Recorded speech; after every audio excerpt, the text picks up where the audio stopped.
একটানা ৪০ বছর ধরে সরস্বতী গড়ে চলেছেন দাসপুর ১ নম্বর ব্লকের তাতারখাঁ গ্রামের তপন দোলই। বয়স ৫৫ ছাড়িয়েছে, কিন্তু এই ২০২০ সালের সরস্বতী পুজোতে তিনি ১২০টি ঠাকুর গড়ে তাক লাগালেন। ঠাকুরের মূল্য ১,০০০ টাকা থেকে শুরু, আছে ১০,০০০ টাকা মূল্যের সরস্বতী প্রতিমাও। মঙ্গলবার ২৮শে জানুয়ারি সকাল থেকেই বিভিন্ন পুজো কমিটির ঠাকুর নিয়ে যাওয়ার ভিড় জমল তপনবাবুর বাড়ির সামনে। জানা গেছে, দাসপুর এবং ঘাটাল ছাড়িয়ে তপনবাবুর তৈরি মূর্তি চলে যাচ্ছে অন্যান্য জায়গাতেও। পুজো কমিটির সদস্যরা জানিয়েছেন, তপনবাবুর তৈরি মূর্তিতে আলাদা মান রয়েছে শৈল্পিক ছোঁয়া।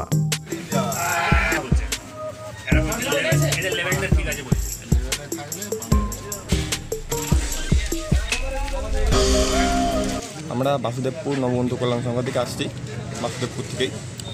আমাদের এই পুজোটা দীর্ঘ 18 বছর থেকে হচ্ছে। প্রথম থেকেই আমাদের ঠাকুরের মূর্তি একটা থাকে, আমাদের চিন্তার বিষয় থাকে কেমন হবে, যেটা সার্বজনীন পুজো, মূর্তি একটা থাকে। তো এখানে ঠাকুরটার মূর্তিটা ভালো, তো এবার সেখানে ঠাকুরের হাতের কাজ ভালো, তো আমাদের মিস্ত্রির কাজ ভালো, তপনদা আমাদের শিল্পী, তার কাজটা অনেক ভালো লেগেছে। তো এইবার কানা ঘুষে হতেই আমরা এখান থেকে আনতে এসেছি।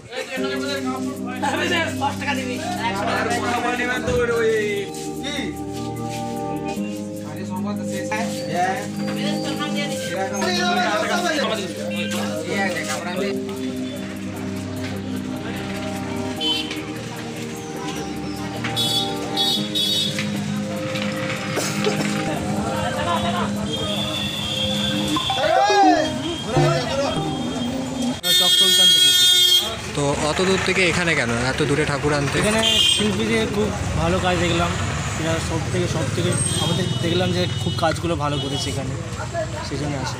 কত বছর ধরে পুজো হচ্ছে? হ্যাঁ, এটা আমাদের প্রথম বছর এখানে। পাশাপাশি সবার থেকে শুনলাম যে এখানে খুব সুন্দর ঠাকুর করে, সেই জন্য এখান থেকে আসে।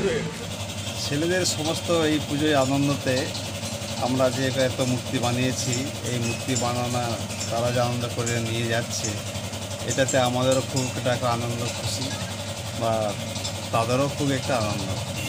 আপনি কতদিন মৃৎশিল্পের সাথে যুক্ত আছেন? হ্যাঁ, প্রায় আমার হয়ে গেল বছর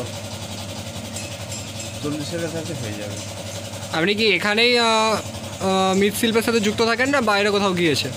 বাইরে বিভিন্ন জায়গায় যাওয়া হয়েছে, দিল্লি, বোম্বাই, আর মিরাট, হসিনাপুর, তারপর এদিকে নেপাল, মানে সমস্ত জায়গায় দুর্গা করতে আমি যেতাম। এইসব এখন একটু বাদ যাচ্ছি না, মানে একটু বয়স হয়ে গেছে বলে এখন আর যাওয়া হচ্ছে না। এখন এবছর কতগুলো বাগদেবীর মূর্তি তৈরি করেছেন?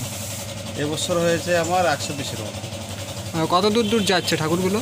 যাচ্ছে আপনার খুকুরদা, দানাপাড়া, আর এদিকে একটা যাচ্ছে আপনার গোপীগঞ্জ, তারপরে এই সাইডে যাচ্ছে ধানখাল, মোকারামপুর, এরকমভাবে বিভিন্ন জায়গায় বড় বড় মূর্তিগুলো যাচ্ছে।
ঘাটাল মহকুমার সমস্ত খবর সঙ্গে সঙ্গে পেতে আমাদের এই চ্যানেলটিকে সাবস্ক্রাইব করুন।